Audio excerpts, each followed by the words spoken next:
The crimson winds of Mars held across ancient craters, carrying dust that had danced for millennia over the bones of a dead world. Through the perpetual storm, a sleek alien craft descended like a metallic teardrop, its hull gleaming with bioluminescent patterns that pulsed in rhythm with its occupants' heartbeats. Captain Zethver's 6 eyes narrowed as he studied the scanner readings from the bridge. The Cytherian exploration vessel Void's Edge had been surveying the outer rim worlds for archaeological treasures, but Mars held secrets that made his chromatophore skin shift to warning colors of deep purple and gold. Anomalous technology detected 17 meters beneath the surface, announced Science Officer Veltara, her voice carrying the harmonic undertones that marked her as one of the galaxy's finest xenorchaeologists. Energy signature is ... peculiar. It doesn't match any known civilization in our databases. Zethver moved to her station, his elongated limbs carrying him with fluid grace. The holographic display showed a three-dimensional map of the Martian subsurface with a pulsing red marker indicating something vast buried beneath layers of sediment and time. How peculiar, he asked. The technology predates the human extinction event by at least 40 years, Veltara replied, her translator struggling with the concept.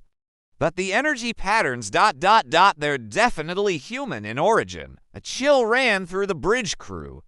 Humanity had been extinct for decades, their home world a radioactive tomb after they'd turned their nuclear arsenal on themselves in some final, desperate war.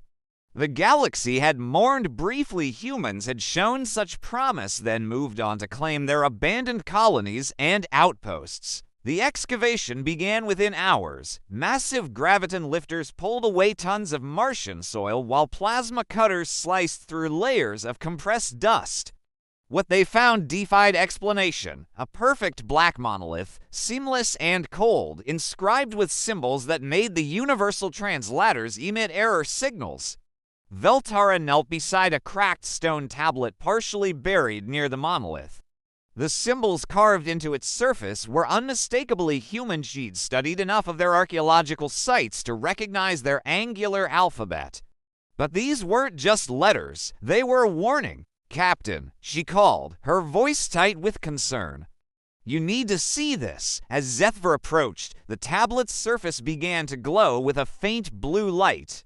The human symbols rearranged themselves, flowing like liquid mercury until they formed words in perfect Cytherian script. If they ever set foot on Mars... awaken the Leviathan. Before either of them could react, energy pulsed from the monolith in waves. The excavation tech nearest to it, a young Zephyrian named Kolmek, suddenly convulsed and collapsed. His exoskeleton cracked like glass, vital fluids pooling beneath him as his nervous system overloaded from exposure to whatever radiation the artifact was emitting. The ship's AI, a sophisticated construct called Aaron, materialized as a shimmering hologram beside them. Its usually calm demeanor was replaced by something approaching panic. "Do not breach the containment seal," Aaron announced, its voice carrying harmonics of distress. Weapons system locked under Treaty X protocols. Authorization required from Terran Defense Command. Terran Defense Command has been dead for 40 years, Zethver replied grimly. Negative. Emergency protocols remain active until formal deactivation by commanding officer. Across the galaxy, emergency sessions convened. Holographic chambers filled with representatives from dozens of species, the proud Altarian hegemony, the mysterious Void Dancers, the ancient Crystalline Collective. All had claimed pieces of humanity's former empire, dividing up their resources and territories like scavengers over a corpse. High Chancellor Morduk of the hegemony spoke first, his massive frame dominating the holographic assembly. The humans buried this weapon for a reason. They knew they were dying. Why hide it on Mars unless they expected us to find it? Finished Elder Sirene of the Void Dancers, her ethereal form rippling with anxiety. This feels like a trap, but Warlord Krester of the Crimson Fleet disagreed. Knowledge is power. If the humans developed weapons capable of threatening our alliance, we must understand them. Study them, control them. The debate raged for hours, but eventually greed and curiosity won. The vote was close, 127 in favor of proceeding, 124 against, with 31 abstentions. The excavation would continue. Back on Mars, the moment the final vote was tallied, the monolith split open along seams that hadn't existed moments before.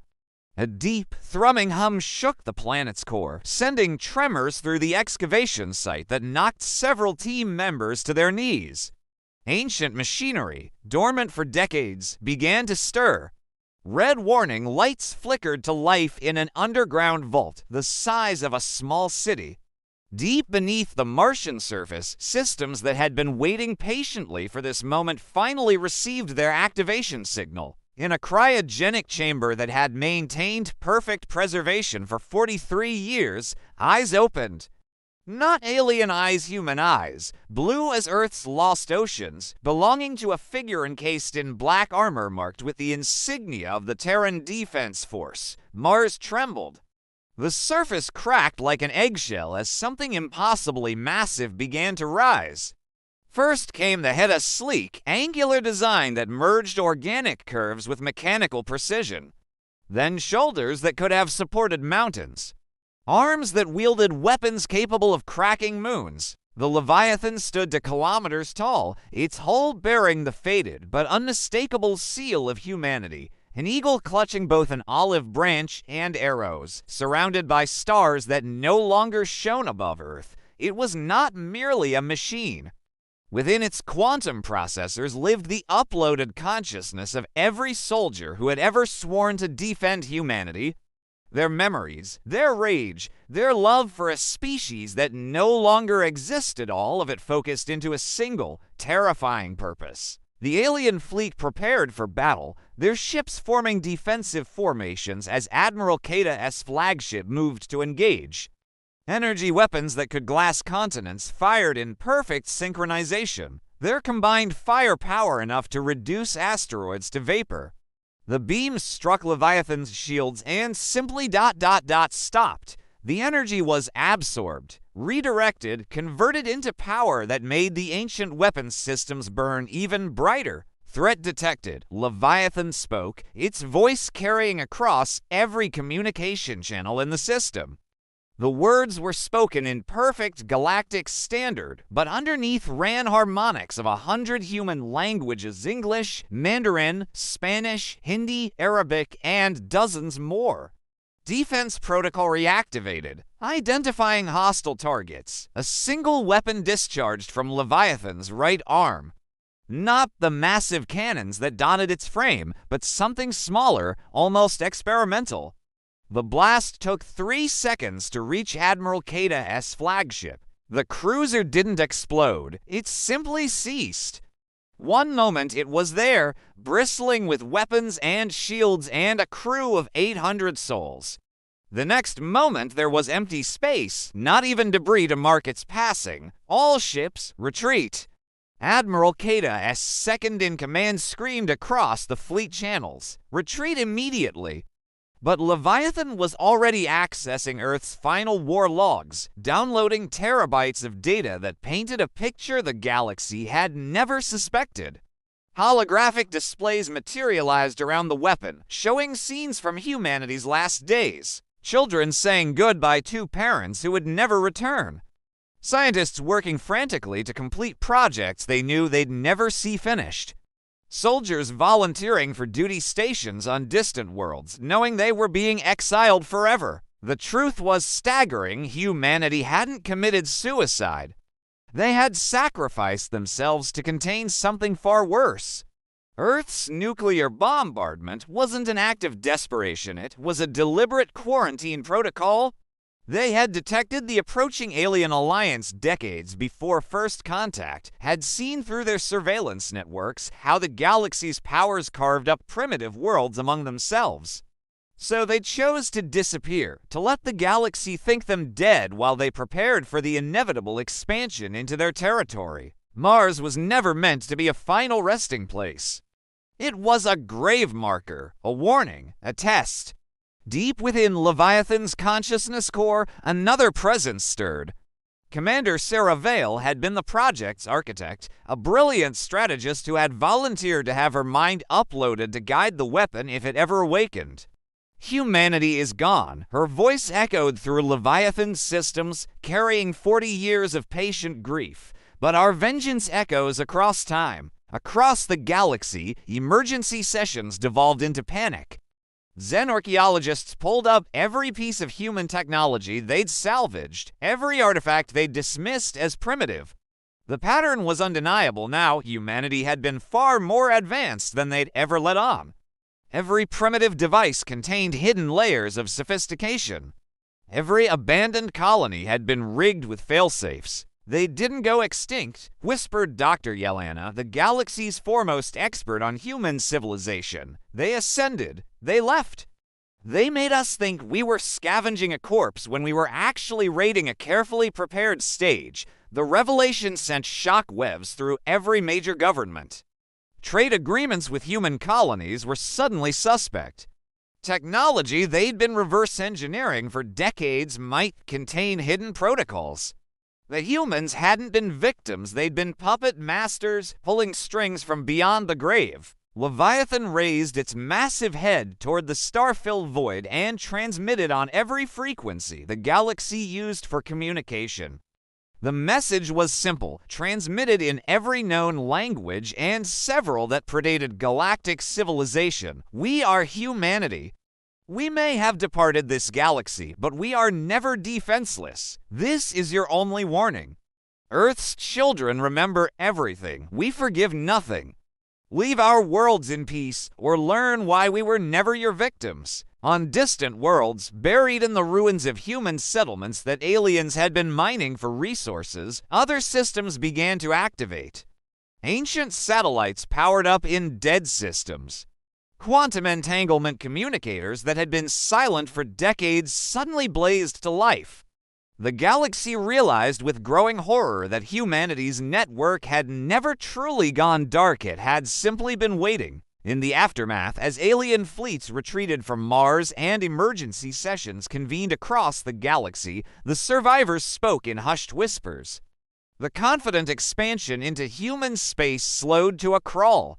Archaeological expeditions became careful, respectful affairs rather than resource grabs. Children of a dozen species learned new bedtime stories, cautionary tales about the patient humans who had seemed so primitive, so weak, so ready to destroy themselves.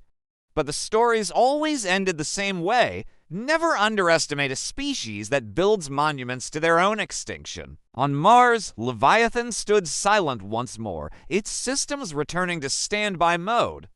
But its sensors remained active, watching the stars, counting ships, cataloging threats, waiting, and in the void beyond Pluto, where the solar system's gravity well met the cold emptiness between stars, space itself began to ripple.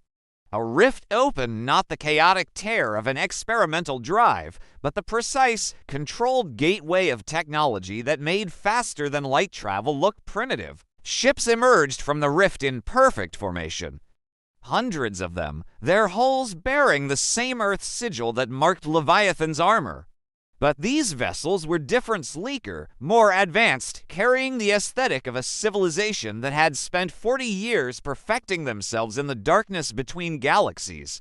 Humanity had come home. The first ship opened communication channels, broadcasting on frequencies that only Leviathan could receive.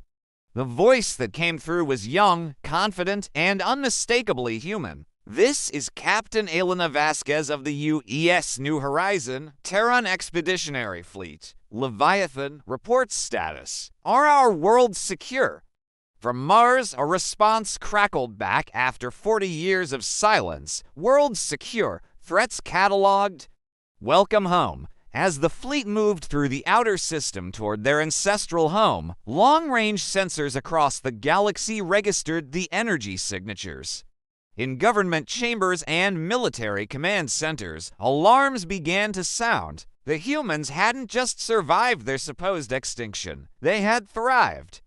And now they were back, carrying for decades of advancement and a very long memory of exactly who had been trespassing on their territory. The galaxy held its breath and waited to see what humanity had become in the dark between the stars. But one thing was certain: the age of treating human space as abandoned territory was over. The children of Earth had returned to reclaim their inheritance.